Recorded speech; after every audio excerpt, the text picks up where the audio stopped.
Renault calls... I forgot to talk. And you can also fold the rear seats down from here.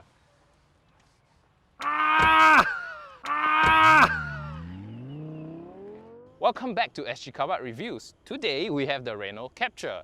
If you are in the market to look for a small size European SUV, you will compare the Captur to maybe the Volkswagen T-Cross, the Peugeot 2008 and the Skoda Kamiq. So how does this car compare to the rest of them? Let's find out. The Renault Captur is priced from $118,000 to $125,000 in category A COE. The 1.3-litre turbocharged engine produces 129 brake horsepower and 240 Nm of torque. The 7-speed transmission brings the car from 0 to 100 in 9.6 seconds. For more details on the Renault Captur or any other car, head on to sgcarmart.com to help you make the smart choice on your next car. Renault says the Captur is more distinct and expressive, and this is achieved by the ribbed bonnet and the C-shaped daytime running lights, together with real air vents at the side. The new Captur has a more commanding presence thanks to its longer wheelbase. It's 11 cm longer than the previous Captur, and it also has a higher ground clearance.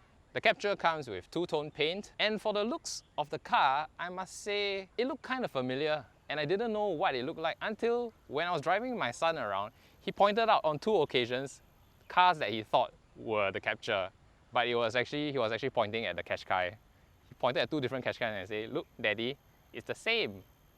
But it's not, this is the Captur. And now for the boot.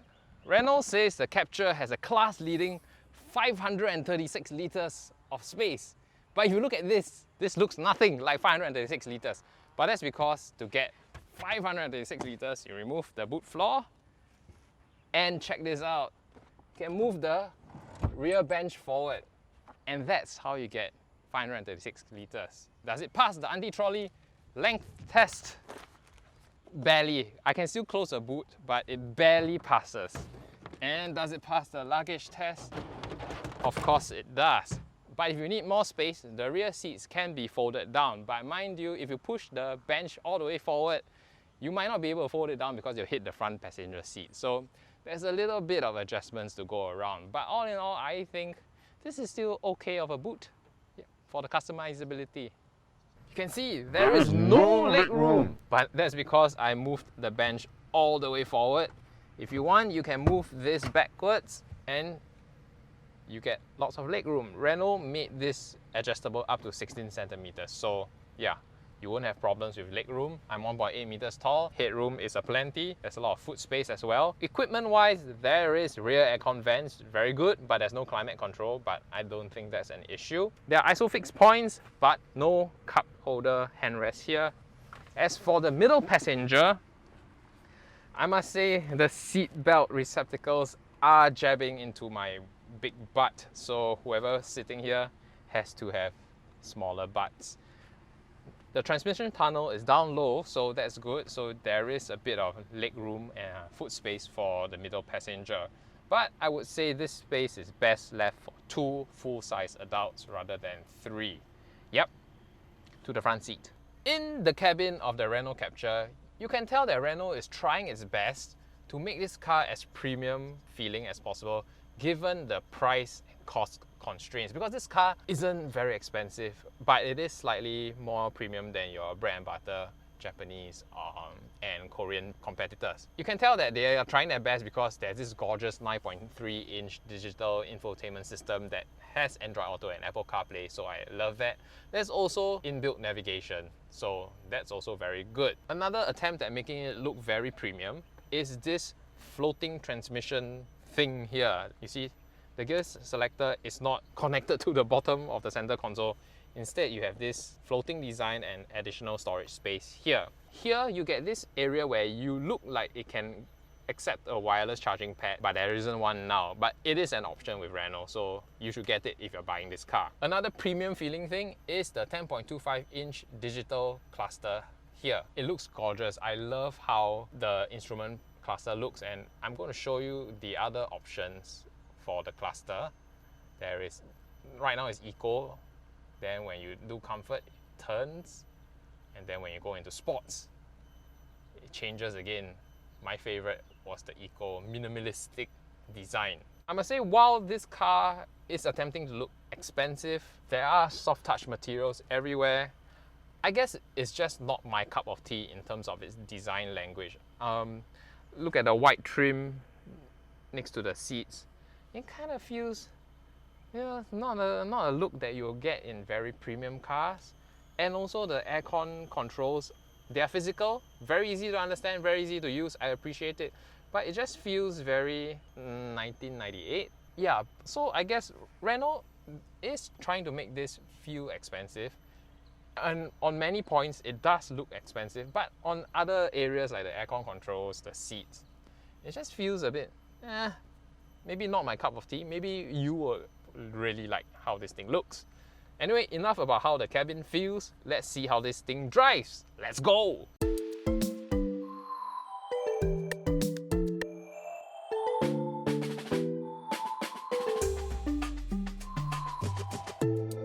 So, what is it like to drive the Renault Captur? Some performance figures first. The 1.3 litre turbocharged engine in front produces 128 brake horsepower and 240 Newton meters of torque.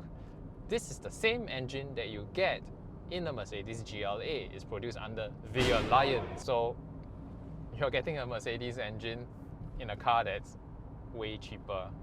So good value. Anyway, the performance figures, especially the 240 Newton meters of torque, is one of the best in Cat A COE that you can get. And when mated with the 7-speed automatic transmission, this car is really very peppy, and merging into traffic, doing overtaking maneuvers, getting off the line is very, very good for the money that you pay. Especially for people who are considering upgrading from their starter Japanese cars, which usually have CVTs. This will be a big step up in terms of performance and responsiveness, and the lack of the rubber banding effect will be very much appreciated, I'm sure.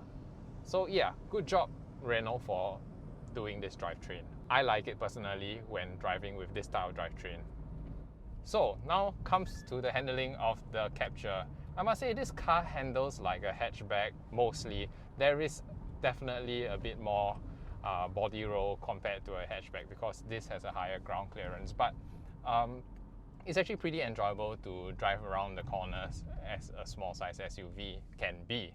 So by no means is this sports handling, but I would think that you, if you buy the Captur, will find it a joy to drive around the bends. When it comes to driver comfort, I would say I'm seated a bit high up. It feels a bit claustrophobic in front actually, and I think that is because also when you get an SUV, you expect better visibility, but I must say because of the design and the lines of the Captur, the view out the rear window is actually pretty restricted. It's very small. And also in front here, maybe because they installed a camera up here, the camera seems to be obstructing a bit of my view as well. So all in all, it feels a little closed in. But I can still see things around. It's just, I'm just not used to an SUV having this amount of visibility, which is closer to a sedan actually. Ride comfort, I think all the bumps and ruts are soaked up well, so no complaints there. And I think I can do many miles in this, no issues at all. In terms of driver assistance, there is cruise control, but it's not adaptive, and there's actually no like blind spot monitoring, but that's not a must.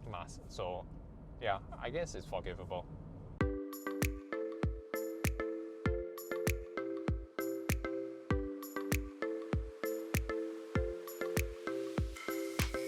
So as usual, we have will buy, won't buy, or go try the Renault Captur.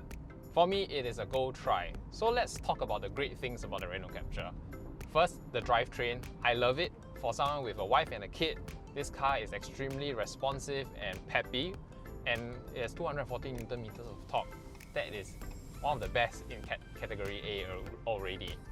And for the price you pay, this car is very well spec'd. It has fully digital instrument cluster and a very nice looking floating 9.3-inch infotainment system.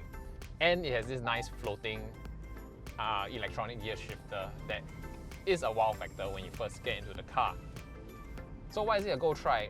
It's because I think it falls short in terms of looks. I'm not saying this car is universally ugly. I'm saying that some people will look at this car and go, wow, this car looks beautiful and special. But for me, it doesn't do it for me aesthetically. For the interior, the wow factor is there, but then there's the aircon controls that look a bit dated. So is this white trim on this chair. It just feels a bit, that's why it's a go try for me. So there you have it. It is a go try for the Renault Captur. Please go try this car because the drivetrain is great. It's well spec'd for its price.